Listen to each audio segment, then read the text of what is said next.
We've all been there, right? You're in the gym, pushing to that very last rep Yeah. where your muscles are screaming and you think they might actually just give out. Oh, absolutely. That feeling, I don't know about you, but Oh, yeah. it's almost like a badge of honor, right? Yeah. This whole no pain, no gain thing, like pushing to failure, It's huge. yeah, is the key to building muscle and strength. Yeah. And we've all probably been told that's the only way to really make progress. Absolutely. Yeah. It's so ingrained in fitness culture, this belief that you're not working hard enough unless you're like really grinding out those final reps. You see it everywhere. It's like on social media. Everywhere. You hear it at the gym. From well-meaning training partners. Yeah, it's like the workout doesn't even count unless you're in that intense discomfort. Unless you're feeling that burn. Yeah. It's the Exactly. only way to get those gains, right? That's the question, though, right? Yeah. Is it the best way? Yeah. Is it really the best way to get stronger and build muscle? Or could there be another way? A more effective way and maybe even more enjoyable. Exactly. So that is what we're going to dive deep into today. Yeah.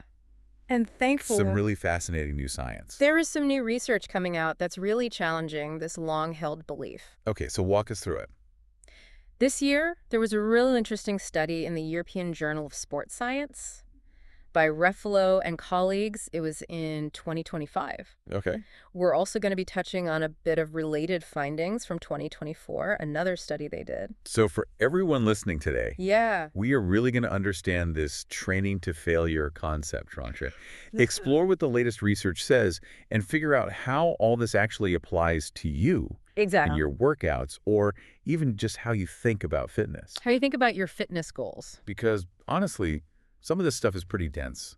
Yeah. We're going to try to break it down and bring some clarity. Bring some clarity to it, maybe a few aha moments along the way. Yeah, exactly. So, I mean, starting with the basics, why is this no pain, no gain mentality so prevalent, you think? What's so appealing about it? Well, I think on a very fundamental level, that feeling of intense effort gives us a really clear signal Yeah. that we've done something. Done something hard. Yeah, you've got the burn, the muscle fatigue, and it's tangible feedback. Right, you can feel it. You can feel it, you've worked hard, and we naturally assume that greater effort must equal better results. And there's that glorification of it. Exactly. In media, by other people at the gym, it's a very visible sign of working hard. That's right.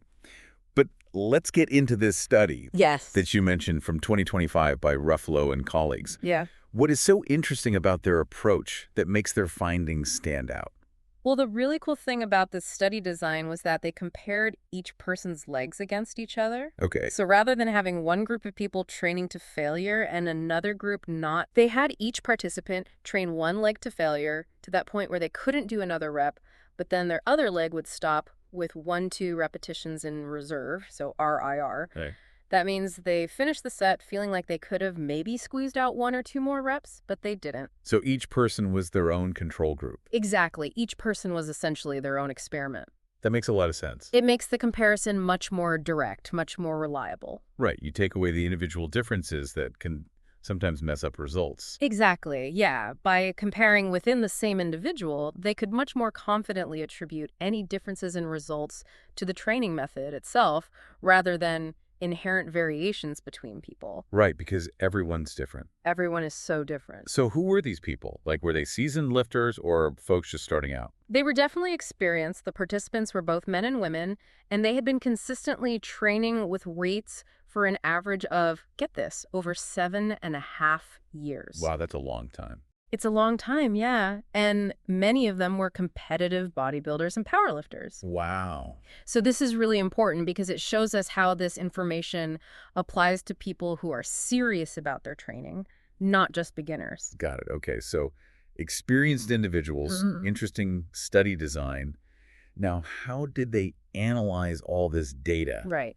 You mentioned something about a Bayesian approach. Yes, and this is another really cool aspect of this. So instead of the more traditional statistical methods that give you a simple yes or no answer about whether something is significant, Right. they used what's called Bayesian statistics. Okay. And think of it this way. It's kind of like getting a percentage chance that one method is actually better than the other, rather than just a strict yes or no. So it's more nuanced. It's way more nuanced, and I think it gives us a much better understanding of the likelihood of the results. Okay, that's good because then it's more real world. It's much more real world, yeah. It tells us how likely it is that one approach is more effective than the other. Exactly, yeah. So I know you mentioned they also took into account the menstrual cycle. Yes, this was important because for the women in the study, they took into account where they were in their menstrual cycle.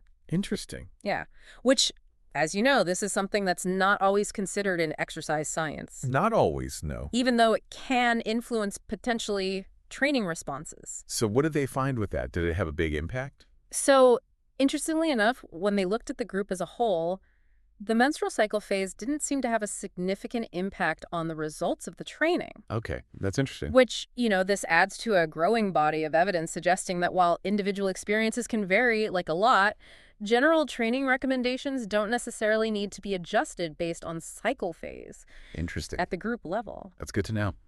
It is. Now, I think a common question people might have, Yeah. especially when thinking about not training to failure, is am I pushing myself hard enough? Oh, I get that question all the time. Did this study shed any light on that? Yeah, so after each set, the participants were asked to estimate how many more repetitions they felt they could have completed. Okay, so they're RIR. Their repetitions in reserve, exactly. Right, yeah. And what they found was that these experienced trainees were remarkably accurate in their estimations. Right. On average, they were only off by about 1 repetition. Wow. So they weren't just guessing. No, not at all. They had a very good feel for how close they were to their limit. These experienced individuals can self-regulate their intensity quite effectively. That makes a lot of sense. It does. Okay, so we got the background of the study. Let's get to the findings. Yes. When they compared the leg trained to failure with the leg that stopped short, what were the key differences? What are some potential downsides of training to failure? So one of the first things they looked at was how much discomfort the participants felt during their workouts, or what they called rate of perceived discomfort, or RPD. RPD, okay. Yeah, and as you might expect, the leg trained to failure consistently had higher RPD. Yeah, I imagine. But what's interesting is that this level of discomfort didn't decrease over the entire 8 weeks of the study, so training to failure felt just as unpleasant at the end as it did at the beginning. That's not really what you want. Not exactly, no. The leg that stopped short, the 1-2 RIR leg, actually showed a slight decrease in reported discomfort over time. So they adapted. It seemed like their bodies adapted to the training without that constant maximal stress, which is pretty cool. So what about how hard the workouts felt overall? The RPE, rate of perceived exertion? Yes, yeah. Was that higher in the failure group as well? As you might expect, the RPE was consistently higher when training to failure. Okay. And here's a really crucial point. This increased effort, this greater feeling of working hard, it did not translate into better muscle growth or strength gains. Oh, wow. Yeah, so their 2024 study, which we mentioned earlier, showed very similar improvements in muscle size and strength between the groups training to failure and those stopping short. Okay. But potentially less fatigue in the latter group. So feeling like you're working harder doesn't necessarily mean better results. It doesn't necessarily mean better results, no, which I think is a really key takeaway. It is, yeah. And then perhaps one of the most telling findings, especially when we think about long-term training, has to do with how the participants felt about their workouts overall. Okay, yeah, that's huge. Huge. So tell me about that. So they measured something called feelings about the workout, or FS. FS. And there was a clear and significant difference between the two training methods. So one group actually enjoyed their workouts more. Yeah, negative feelings toward the workouts actually increased over time in the group that was consistently pushing to failure. Wow, that makes a lot of sense. Yeah, while some individuals might be able to tolerate that level of intensity, for many, it makes their training sessions less and less appealing. Because if you dread your workouts, you're not going to do them. Exactly. Yeah, so enjoyment and positive feelings toward exercise are strong predictors of whether someone will stick with the training program. So, if consistently pushing to failure makes your workout something you want to avoid, it ultimately undermines your progress in the long run. That makes a lot of sense. Yeah. Okay, so let's talk about what our listeners can actually do with this information. Yes. What are some ways they can apply this? So, for most people who are training to build muscle and strength, it seems that consistently stopping 1 to 2 repetitions short of failure is just as effective as going all the way to that last possible rep. Okay. And this approach can lead to less discomfort, during and after your workouts, and very importantly, can make your training more enjoyable, which, as we've said, can improve your consistency over time. Yeah, you can still progress without feeling completely wiped out. Exactly, yeah. And you might even be able to increase your training volume because you're recovering better. That's a really good point. What about people who are really focused on strength, like powerlifters? Yeah, good question. So, for athletes focused on maximal strength, it might be a bit more nuanced. Occasional training to failure could still have a role, perhaps for testing limits or during specific periods of their training, like a competition. Yeah, it makes sense. But the majority of their training should likely be submaximal, meaning they're not constantly pushing to failure.